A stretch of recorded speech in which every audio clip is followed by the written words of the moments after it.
Seth Grove. Thank you, Mr. Chairman. Vice Chancellor, Chancellor, President, Mr. Johnson, thank you so much for coming in today. And I didn't catch it at the beginning. Did you give your year and what your majors are? Yeah, I'm a senior communication studies major on the public advocacy track, and I'm minor in political science and philosophy. Political theory. Very nice. All right. Chancellor, a colleague of mine who is no longer here, Will Tallman on the Education Committee, wanted me to ask, how many education degrees did the state system graduate in the 2014-2015 school year? I know we have 11,000 education degree seekers in the pipeline today, and I'll see if we've got your answer to be even more specific and how many actually have graduated in the last year. About 3,500. About 3,500, Lois tells me, Representative. Okay, thank you.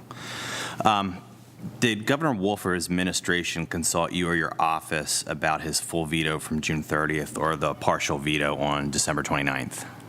In other words, did we hear from the governor's office before that took place? Yes. Yes, sir.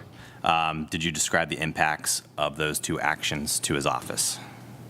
We went through the math in terms of what would that mean to us, similarly to what I went through with you today. Okay. Yes, sir. Does higher education have federal mandates as a result of any federal statutes? If so, can you name a few of them? Wow, you don't have the time. Yes, sir. When we talk about all of the challenges and hurdles that we have to cross, you have to include the federal. We go back to just sheer reports that we do for the federal government because we receive federal funds. And I'm a big accountability buff, so I know you've got to account for the money that you spend. But we are responsible for an extraordinary number of accounting reports that go back to various strata of the federal government. It could be financial assistance. It could be on issues of Title IX, which is where issues of sexual assault are covered, et cetera. Clery Act reporting, which is a federal requirement, that requires us to transmit and communicate potential or existing acts of sexual assault in and around our campuses, et cetera. I can give you a long laundry list of those. I understand the need to report when you receive money. I've always believed that's important. You got to show where you spent it. But I will tell you the complexities of the federal government, from ADA requirements, I can go on for a long time about them, and I think it is something that the feds need to look at. Whenever I speak with members of Congress, members of the Senate, I regularly talk about the overabundance of paperwork and obligations that our universities have to get through. And it isn't even on a pro rata basis.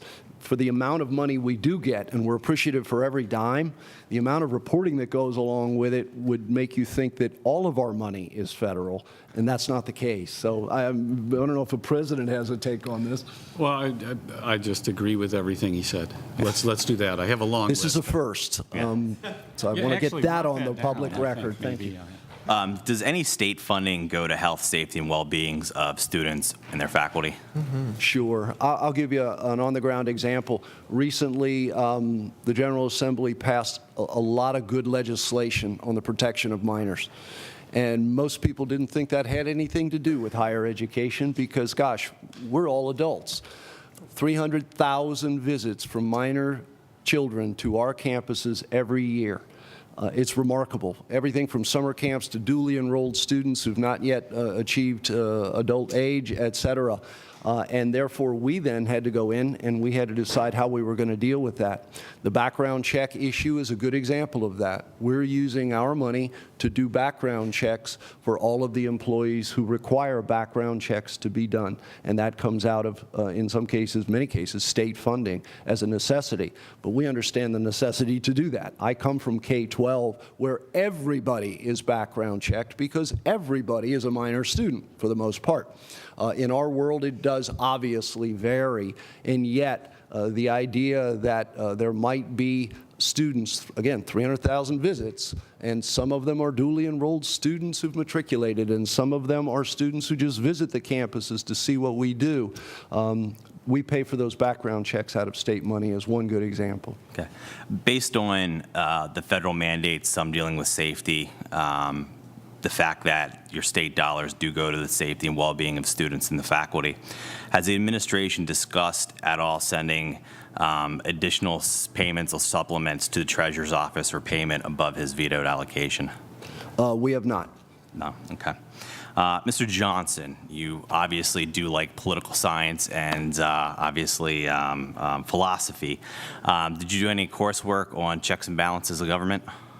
To my knowledge, I don't think we did much of that. No. None of that? No, did you take a general government class at all? I mean, American government. American yeah, government. taking a Did you few. go over checks and balances, 3 branches of government? Yeah. Are you familiar with the veto process? Yes. All right. Are you familiar with the veto override process? Yes. What's that process?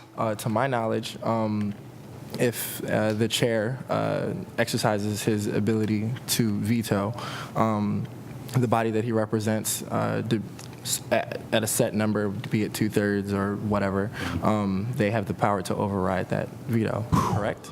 Yes, that's Perfect. correct. Okay. He's perfect. Okay. Do you know how he knows that, too? Did you know your chancellor was former lieutenant governor of Florida Good answer. under Jeb Bush? So he knows all about executive authority. And vetoes. Yeah, and vetoes.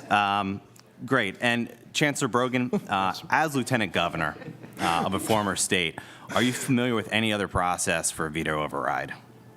No, sir, other than the variance in terms of what percentage of a body it would take to override a veto. Yeah. Have you ever heard a governor try to override his own veto? No, I can't say I have. All right. Thank you, Mr. Chairman. No further questions.